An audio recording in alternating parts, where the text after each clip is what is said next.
Welcome back to Patman Garage. We are going to jump in the carrier bearing support kit that I bought from JXB Performance.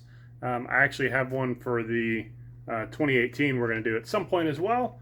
Probably next time we get up underneath that truck doing some more mods. But for today we're working on Fiddy. Now Fiddy is a 2003 and we're using a F-150 Harley drive shaft that's been modified to work with the Coyote platform 6R80. And like I said, for this purposes, we're going to use a what's labeled as 11, 12, 13, 14th gen, but it is actually the same carrier bearing that's used on the older drive shafts as well. So I imagine they'll probably update their website after they see my video.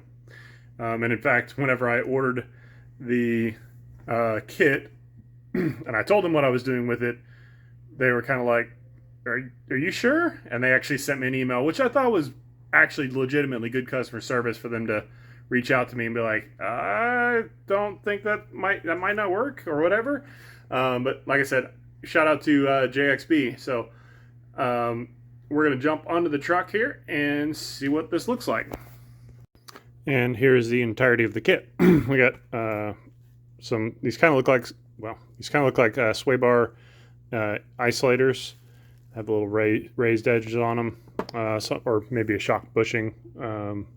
But mounting hardware for that.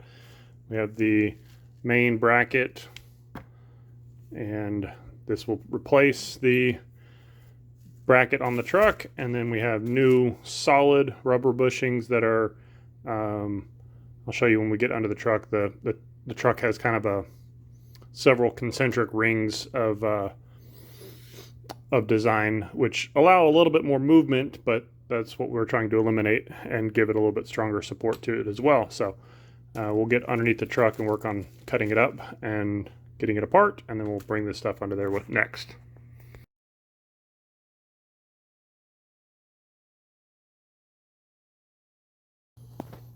All right, and here is our two-piece drive shaft, and as you can see, we've got most of the weight of the drive shaft is collapsing down on these bottom bushing supports, and you can see the top above it here, what that all looks like. So we will work on cutting this apart. And basically we're going to cut the bracket in half, and then we'll cut the remaining rubber bushing part out from it as well. And then we'll work on getting the new one built back on. Alright, so here's the game plan so far. From what I can tell, the internals are slightly different. Bolt measurement looks about the same.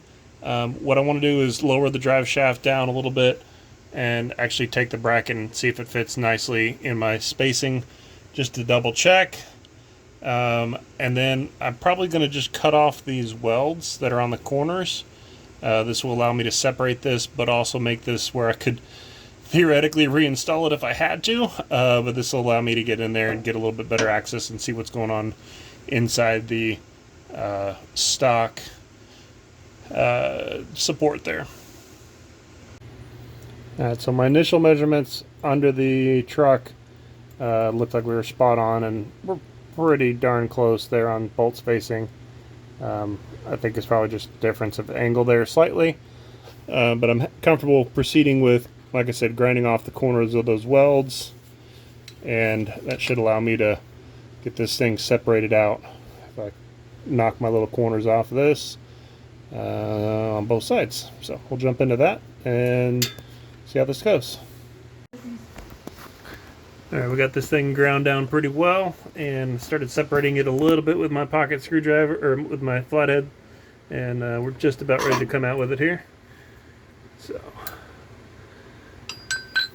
set that to the side. We'll pull the bracket off as well. Should just slide off the top, well, down, whatever. We should be able to slide it off the rubber part, and then we'll take a better look at see what we got inside. Alright, now in the video, you can see the thicker part looks the same as what's in the video. just in case it's not.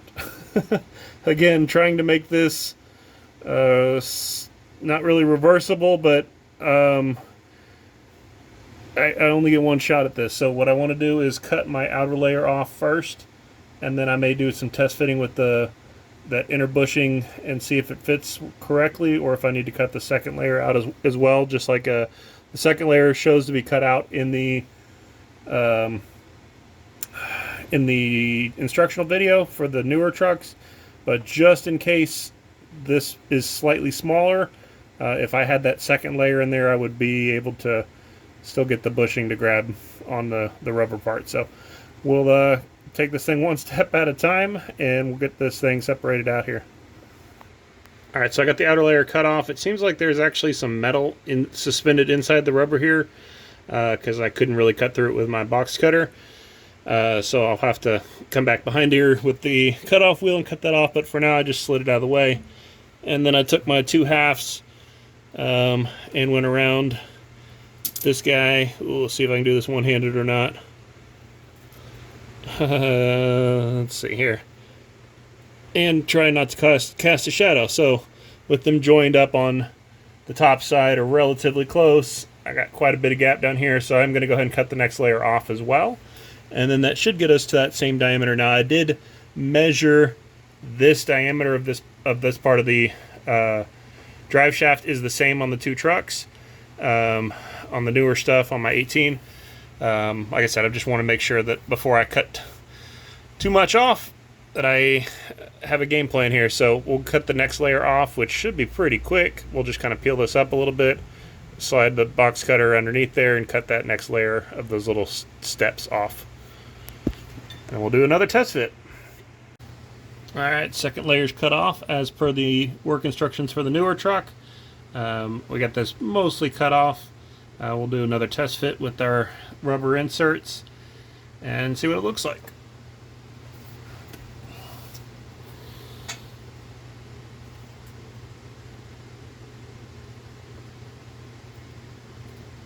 Oh no.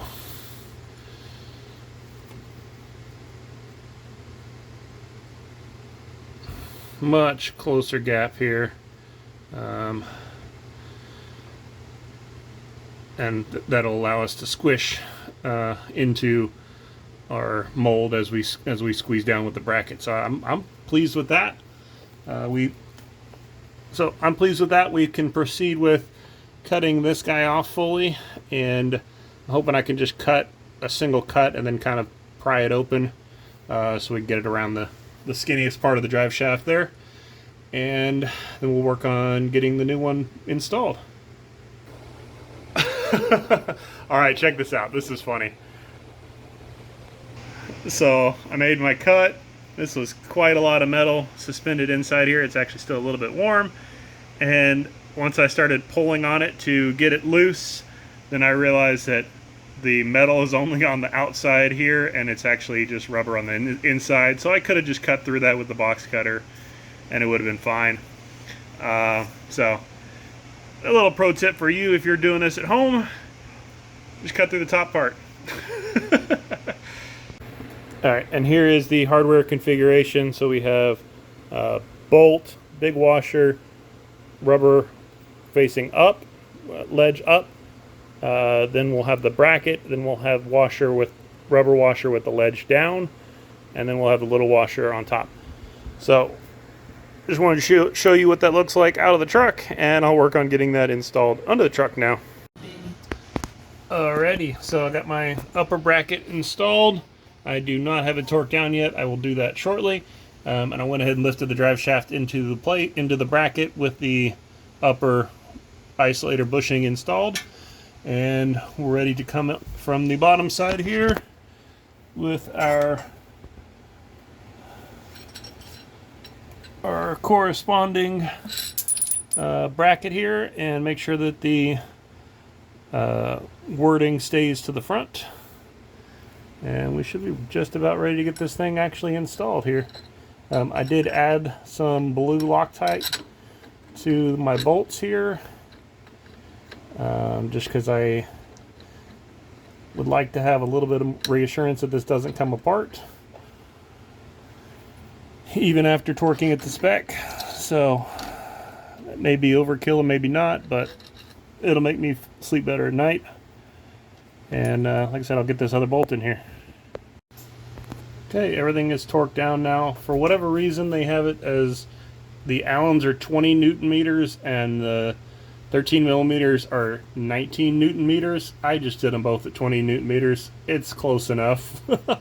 I'd rather be slightly over than slightly under. But we got everything in here. It's sitting nice and firm, which is good. And we should be in really good shape here. So we'll get this thing back down on the ground and get this thing out on the road and see how she does.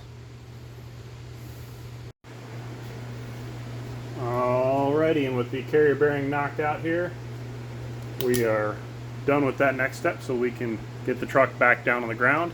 I appreciate you sticking around for another video of mine, and I'll catch you in the next one.